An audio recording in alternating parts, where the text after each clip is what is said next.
Hello and welcome back to Beyond Resistance Pod, where we share hard-won insights to build blue power and in red communities and start winning. I'm Sarah Schulz. And I'm Jennifer Austin. Hey, Jennifer. So what's got you fired up today? Okay, so I'm fired up about primaries for a couple of Mm, reasons. First of all, I'm fired up because we have 6 people running in our primary, which was it's just absolutely unheard of. So the enthusiasm and the desire to serve in this community, that just excites me. it's awesome. And Yeah. we're talking to candidates all over the place, researching candidates, whatever. Like not only on the pod, I'm talking to people online, and the groundswell of people that are like, Yeah. that's it, I'm running, whether it's like this is a red district, I can't win, but I'm sick of this shit. Yeah. And Yeah. somebody's got to run against this person, or they're like my representative, sure, they're a Democrat, but they're too centrist, and I'm a progressive, so I want to run against them. Hmm. Or just, there's an open seat and lots of people are like, hey, this is an open seat, we can figure out who's best for this district. Yeah. That's got me excited. But then kind of the other side of that is, and this has got me apprehensive, so I'm hoping that I can get everybody else fired up about this. But once the primary's done, once the voters of a district have decided that we want a centrist, or we want a progressive, or we want somebody that's somewhere in between, or whatever the voters of that district have decided, I hope that everybody else can get behind Yeah. that candidate and respect democracy. Hmm. Don't be like, my candidate didn't win, so I'm taking my toys and going home because this person over here is not perfect. And I'll tell you what, I married somebody, and I joke, like when we started dating, I'm like, you're almost perfect, which scares me. There's something wrong with you. I just know it, and you're going to show me someday. He still is almost perfect. And that's fine. I'm willing to marry somebody that's almost perfect. He does not have to be perfect. But you know what? I am not marrying any of these people that I am voting for. I am never going to live in the same Hmm. house with them. Hmm. I am never, some of them are friends. I will give them that. But I don't expect perfection out of anybody. Not my Yeah. husband, not my friends, not my children, not my family. So I don't need a representative that is going to hit every single one of my bullet points. As long as we're on the same page, let's keep moving forward. And I'll have a better chance of helping that person who is imperfect reach the goals that I want than I'm going to have with a Republican or somebody else that's like Yeah. on Trump's side. Yeah. For sure. I mean, I like what you're saying about respecting the democratic process, right? Because primaries are very healthy, like especially when you have Mm-hmm. primaries where you can see real differences between or among the candidates, right? And voters get an opportunity to make a choice. And and a lot of times it's like more progressive or less progressive, or make a choice about a candidate, based on uh their thoughts and positioning on the issue that you care about the most, or whatever Mm-hmm. whatever the reason, right? So Mm-hmm. so primaries give voters within our party a great opportunity to have a choice and to have a healthy process. And it's all an exercise in picking something, right? Yeah. Picking someone. And the whole point is that some people are going to pick a certain person and some people are going to pick a different person, and that's great. But once it's all over, then respect the voters, the Mm-hmm. majority of the voters in the party of the district, whatever we're talking about, and get behind that Yeah. person, perfect or not, right? Mm-hmm. So important. And I agree, like hearing from all these candidates on this pod, having these great conversations, so great to just be steeped in this like this idea of serving communities and people Mm-hmm. just coming forward to do Yeah. that. And the last person we talked to, the person we just talked to, who the conversation we're about to air, I mean, when we asked him about his likely opponent, he said, I love her. Yeah. She's a great person. Mm-hmm. She and I have known each other for a long time. We're different in these ways, and voters have a choice. And I just think that's Yes. such a great way to be as a candidate versus like Hmm. tearing each other down in a primary only to like, because somebody's got to win. So Yeah. only to have like somebody move into the general having been like, beaten up in their own Hmm. primary. It's Yeah. sort of counterproductive. So, And I would also add, like, not only going home with your toys and saying you're not going to play anymore, but then the sour grapes. Because, and like, I get it. Money is going to play a part in who people vote for. Exposure is going to play a part in who people vote yeah, for. The establishment is, a lot of times they have more opportunity to get people out there, and that does influence how people vote. And I know that that can be frustrating for grassroots and progressive candidates who feel like they don't have the backing of the machine.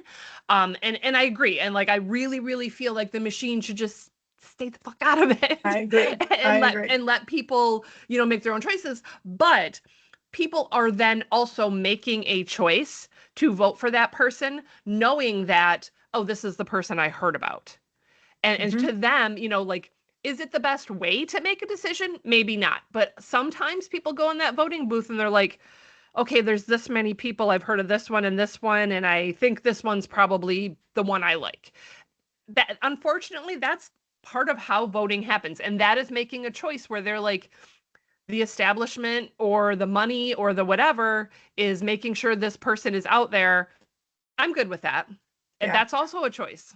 Yeah. And that's just the reality. And we have to Yeah. exist in the reality that we find ourselves in. That is Yep. just what we have to do, not just in politics, but in life in general.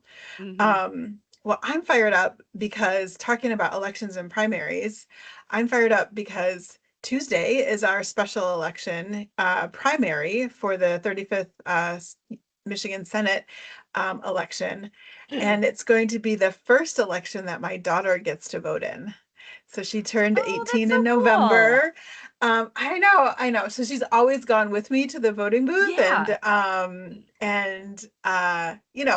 it was funny when when she on her 18th birthday, we did like a Google search about like, okay, like now you're 18, like what do you get to do? It's almost Uh-huh. nothing. It's almost Yeah. nothing. It's Hmm. Buy almost like, cigarettes and vote. yeah, yeah, buy Join the cigarettes and military. vote. And also, yeah, buy cigarettes, vote, and have more accountability in life. So like if you commit a crime, it's a bigger deal, Yeah. essentially, because you're supposed to have more, responsibility for yourself because you're an adult. And that's literally it. So really the one thing, because I hope she's not out there buying cigarettes. So the one She better thing not be. that's positive that she gets to do, that 18-year-olds get to do, really is get to vote. And assuming they don't want to join the military, and like it's going to be super cool to go over there, and she's going to be nervous, and we're going to have to like walk her through how to do it. And Uh-huh. we've already been talking about candidates and all the things, and I'm more excited about it than she is, for Uh-huh. sure. But yeah, I'm fired up. It's going to be really awesome to be able to get to kind of pass on that kind of rite of passage on over Hmm. to my daughter on That is Tuesday. We very get to do cool. it early, right? Because Yeah. she was turned 18 in November. Normally she would have had to wait a year, but we have Hmm. this special election coming up. So she gets to actually do it in the primary, do it in the general in May, then again in the regular primary, then again in the general in November. So Yeah. anyways, so I'm fired up Riley about that. Riley's gonna miss the primary because he doesn't turn 18 until Oh, April, uh-huh. but he gets to vote May. in May, so I'm That's it. excited to take him for his first vote. I know. It'll be fun. We'll do all these pictures and they're gonna look all annoyed Uh. in the pictures, but I'm fired up. Well, speaking of being fired up, the conversation that we're about to share is with a candidate for Michigan State Senate. His name is Michael White, and it's I forget which Senate district it is. 15. 15, so down in Ypsilanti, and that area, that's where he hails from. And it was a really great conversation, really wonderful to talk with him about his perspective about running again and why that's so important. Hmm. He ran for this one other time. And yeah, I really appreciated how grounded he was and the data, and really just talking about, how it is to serve your district and your state by stepping in and agreeing to run for office. Correction, though, I think he ran for a state house seat. Oh, okay. So running Yeah, again in a for something and different. he didn't make it past the primary because he lives in a blue area. So there's a lot of great candidates, Yeah, So that is speaking of one primaries. downside of living in a blue area Yeah, is that you end up running with a whole bunch of people in a primary and only one can win. that's right. That's right. Although we have 6 up here in our primary, so that's Amazingly. enough. Yeah. Awesome. So enjoy this conversation coming up with Michael White,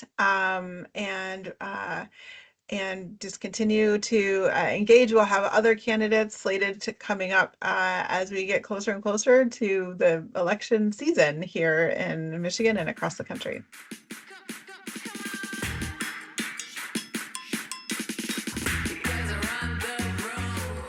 Today's conversation is with Michael White. He hails from Ypsilanti. And for those of you who don't know, Ypsilanti starts with a Y.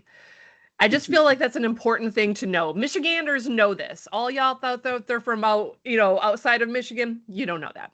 Wait, Jennifer, is it Ypsilanti or Ypsilanti? Michael, what is it?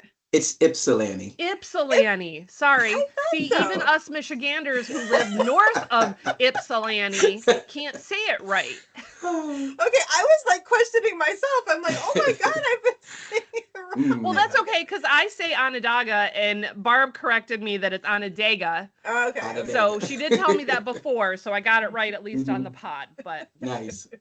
yes. Moving on. Michael is a U.S. Army veteran. He has had a 20-year career with AT&T that has taken him all over the world. He is a union member, and he's a leader in local chapters of 5 different unions. That's pretty impressive. MEA, CWA, UAW, United Steelworkers, and APWU. He's involved in several organizations, Educate Youth, Connecting Academics, Women of Achievement, and Kappa Alpha Psi Fraternity. He's a father and a husband. He has a bachelor's degree in psychology, a master's degree in leadership administration, and then a doctorate in education technology. That's a lot of degrees.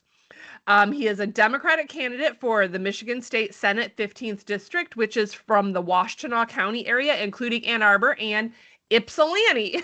Welcome to the pod, Michael. Thank you so much. Thank you. I appreciate being here.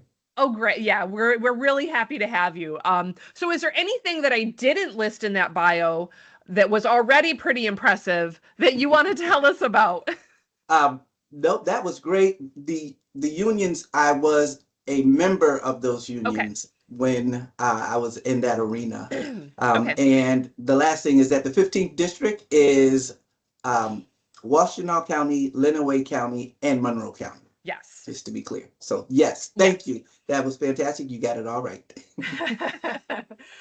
Michael, thank you so much for joining the pod. Thank you for running. That's my first thing that I always say to candidates, any candidates, because especially today, but for all time, just like being willing to step forward into this space and do this thing takes a lot. So it takes a lot, and it just says a lot about everybody's like willingness and focus on community and service. So I just thank you for running. And as a former candidate myself, I'm always curious about motivation, right?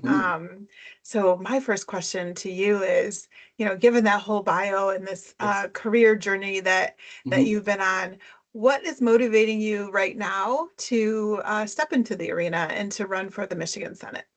Absolutely. So I am currently the elected delegate for Ypsilanti Township.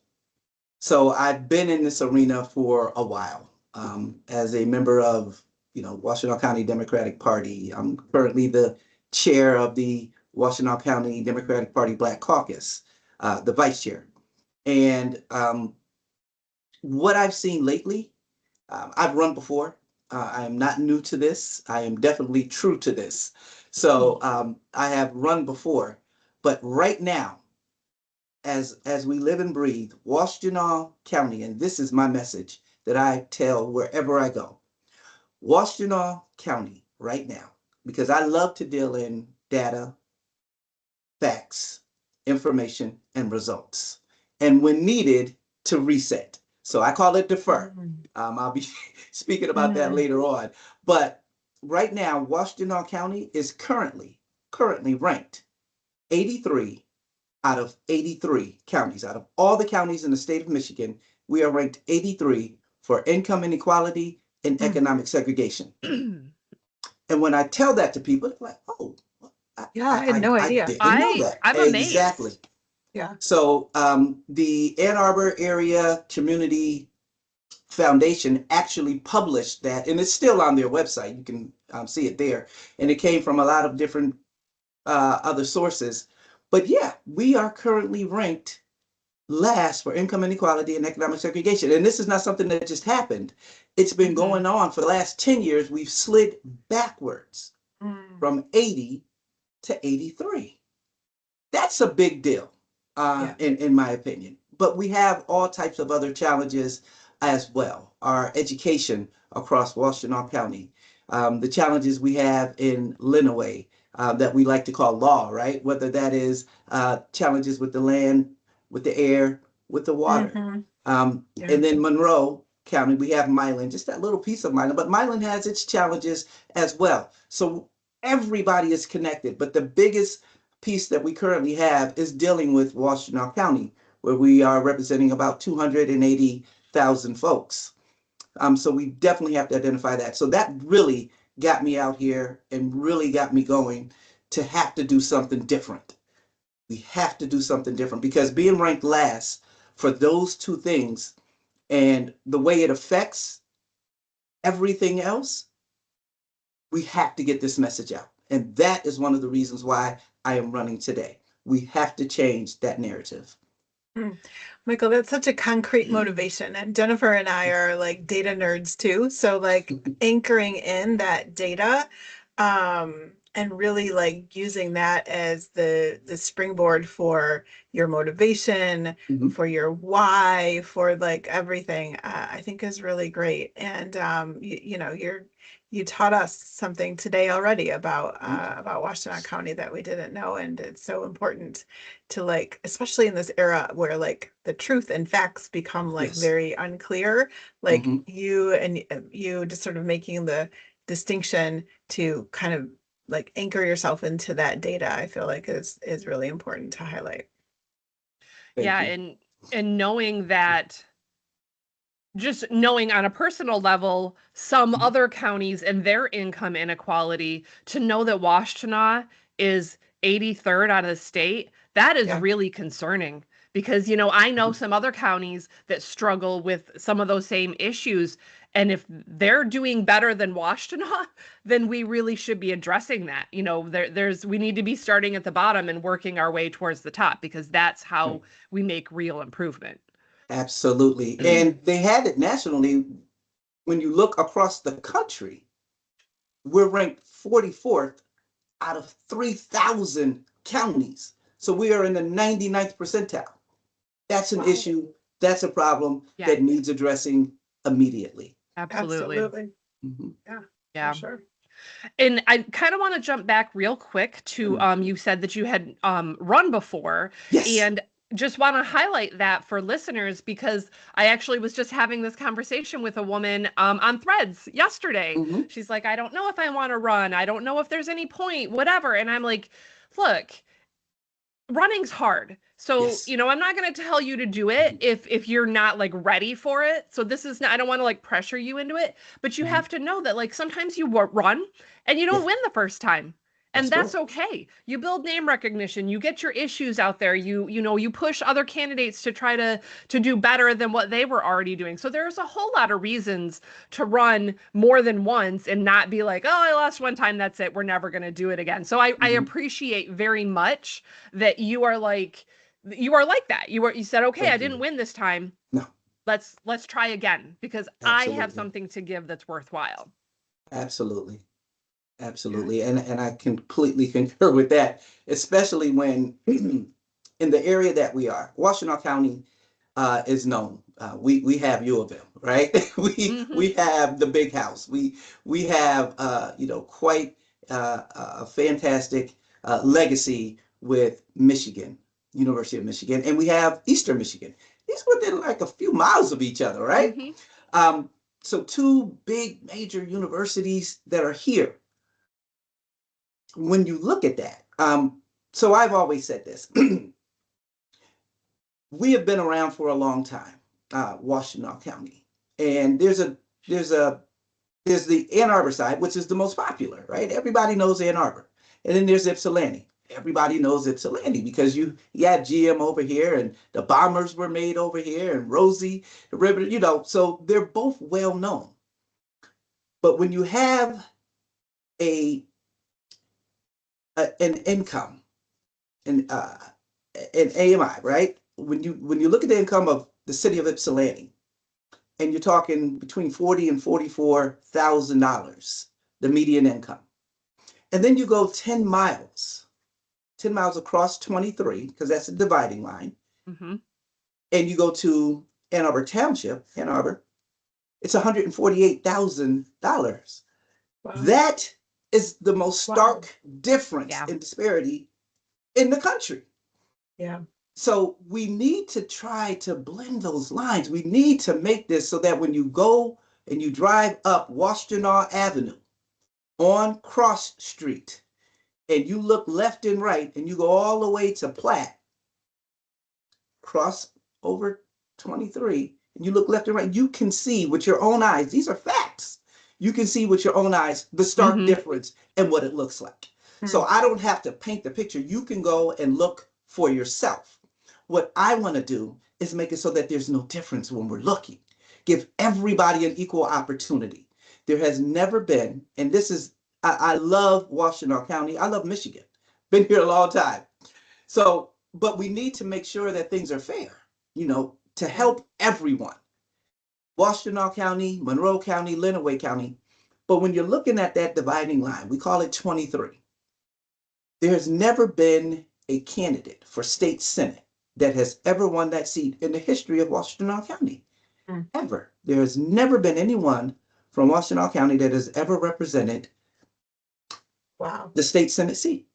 And at this moment, and I want to mention this too, there is not one Black man in the Michigan State Senate at this time. Really? Not one. Not one Black man. We have 3 beautiful Black women there. I believe 2 of them are term limited, but there's not one Black man in the Michigan State Senate representing 10 million people. And I know that's a challenge because, folks are making decisions about us, because I am a Black man, about us without us. Yeah. Yeah. And you need to have a seat at the table. And if you don't have a seat at the table, you're on the menu. Yeah, absolutely. And to your point, right, if Washtenaw County, if it's the highest income inequality in the state, and it's gotten worse in the past, 10 years or whatever, doing the same thing that's always been done is not going to yield any different results. I say the same thing. I said that's the definition of insanity, doing the same thing over and over, expecting a different result. That's literally one of my husband's favorite quotes. Yes.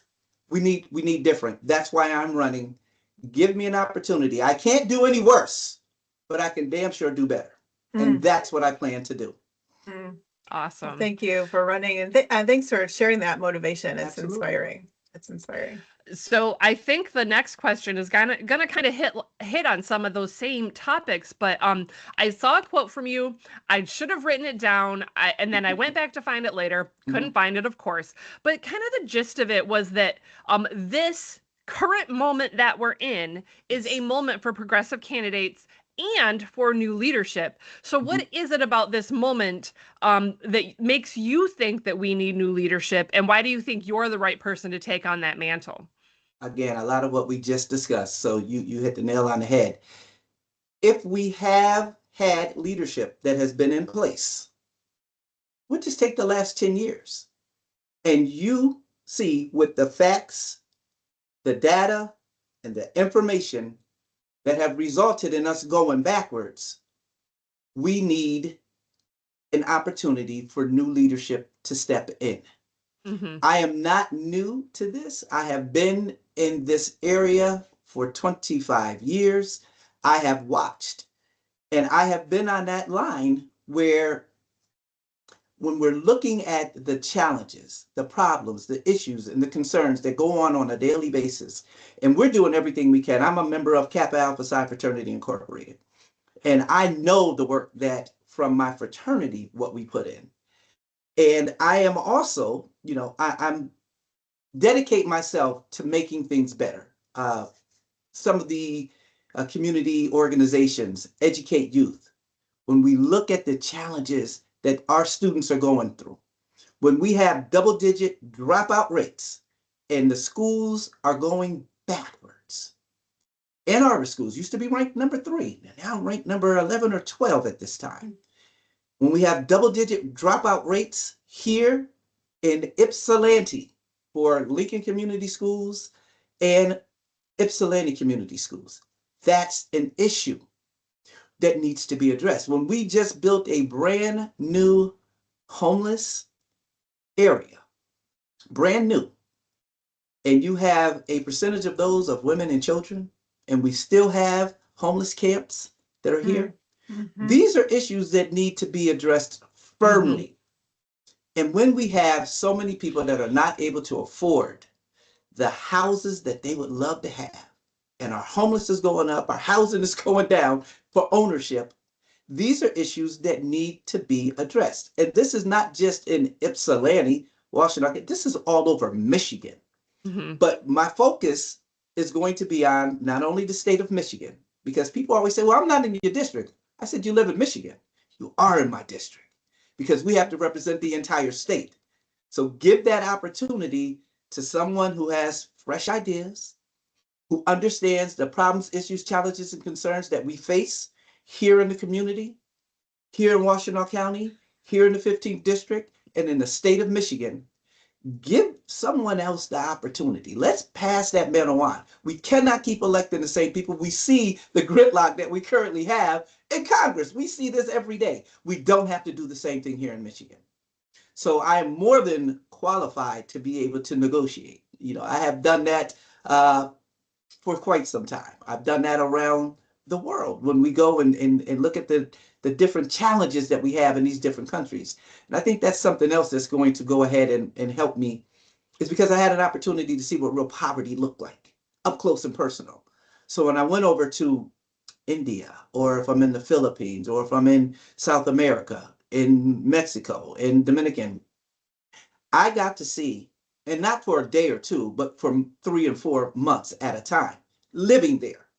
I got to see up close and personal what real poverty looked like and what real perseverance looked like. Mm-hmm. And when we help, when we address that and that mindset, that we can help them, we can have that same mindset here. And I've never lost that. I served my country in the Army. I'm going to serve my country in the community. So I am well equipped to fight that good fight. Yeah. And I'm ready to do so. And I appreciate you so much for taking all of that that you've gained over all of those years and stepping it forward into this. And let's talk about service for a minute, right? A little deeper, right? So a through line of your career has been service. It seems like it's many acts of service, from being in the Army to being an educator to doing that international work to union membership, all the organizations that you serve in and contribute to. Service is at the heart of being a public figure and being an elected person, or at least it should be, right? Yes. We don't see that always in all of our elected officials, but at the highest ideal of what that is, it should be about service. And I'm hearing that echo, in the most positive way from you. And so I'm curious about how you think about how all that service-oriented work that is that through line in your career has prepared you to be a senator in Michigan. Absolutely. Service is it. And a lot of people always say, and thank you for that question. I was hoping you asked that. A lot of people call us politicians. I am not a politician. I am a community servant. I serve the people, and I have always served. My family has served. Many of my siblings, my nieces and nephews, my mother was a nurse for 35 years. We grew up in service. My dad served in the United States Air Force. So we grew up in this. My uncles have served, and that's just always been embedded in us. Church, you served there, and you continue to do that in the community. It's not hard to serve. I'm on 6 boards right now. I used to be on 14. It's just not enough time. So you have to, especially when you're running. We can relate to that. Absolutely.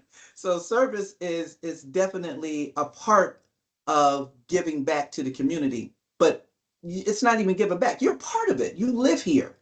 So I'm in my community right here where I live. I'm president of my my association here.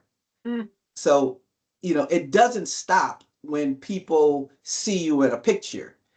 This goes on 24/7. My wife is a nurse at U of M. She has been dedicated to service. A lot of my siblings, sisters, and cousins are in the nursing, and a lot of them are serving in our United States Air Force. Some are in the Army, some are in the Navy, I believe, and in Marines. So I believe we have all of it covered. All 4 branches. All 4 branches. And the Coast Guard. And oh my gosh. The Coast Guard, my brother. He is the auxiliary of the Coast Guard. So service is not something that that you are forced to do. Service is something that you want to do. And even when it's not in the best interest, because we see serving now is dangerous. It is dangerous to serve now.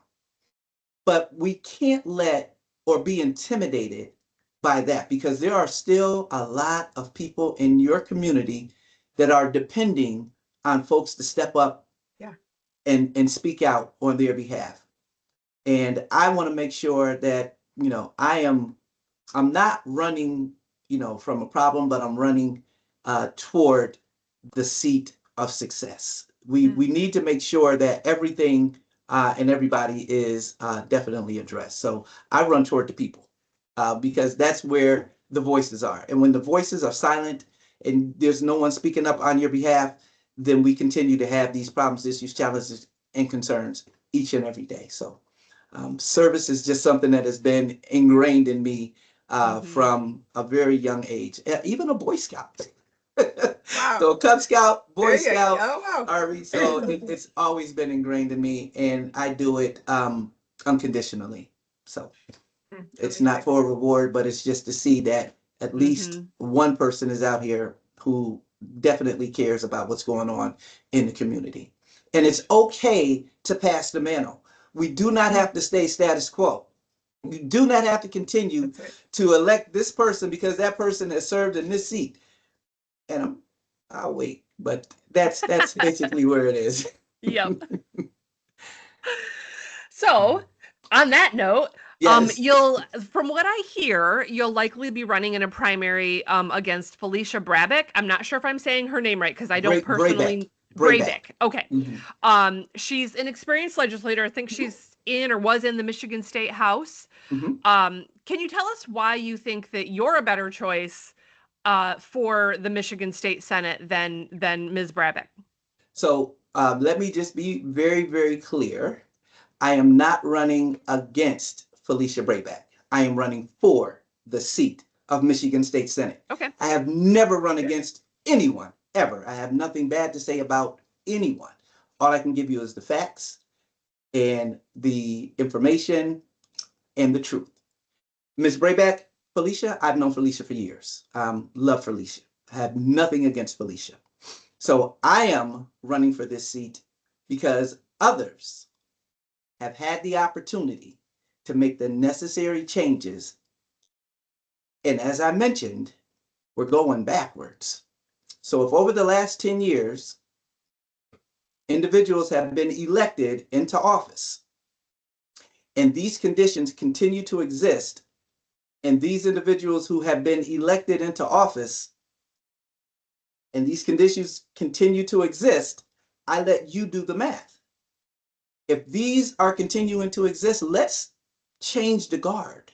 Let's let someone else who is passionate about what is going on in the community, what is going on in the county, what's going on in the district and in the state. Let's give an opportunity for a changing of the guard. Again, we do not have to elect the same people over and over just because they held office. That changes all the time, all the time. So if you look at what I have done over the years, the involvement that I have had, getting individuals at even to vote, the voter registration is, in my opinion, very important. I call it voter read, registration, education, information, the drives that we put on. So voter read. Been doing that for years. I have a whole series of videos that are on YouTube about the importance of voting. So we have to get the people out, but you have to educate people on why they need to vote. And people sometimes have to see what it is that they have done. So when you have the opportunity to be in that office, and neither one of us, just to be clear, have held the seat of Senate. Right. So this is brand new for both of us. Yes. And just because you've been in there does not mean that you are overly qualified for that seat, because it's new to everyone. Again, when you've had the opportunity to serve and you see that things are going in a different direction, changing of the guard is not a bad idea. And again, I love Felicia, known her for years. I really appreciate that. We are in the midst of our own special election Senate primary, and sometimes it can get a little heated. I kind of just want to do the, can't we all just get along? We're all on the same side, but yeah. I mean, our primary election is on Tuesday, so it's coming right up for the special and for the Senate. So whoever wins, and assuming they win, the general could be a colleague of yours in the future, Michael. But what you're describing to me is a really healthy perspective on primaries, right? Which is like, hey, there's an opportunity to make a change. There's an opportunity to have something that's a little bit more status quo. We have different ideas. We respect each other, but we represent different things.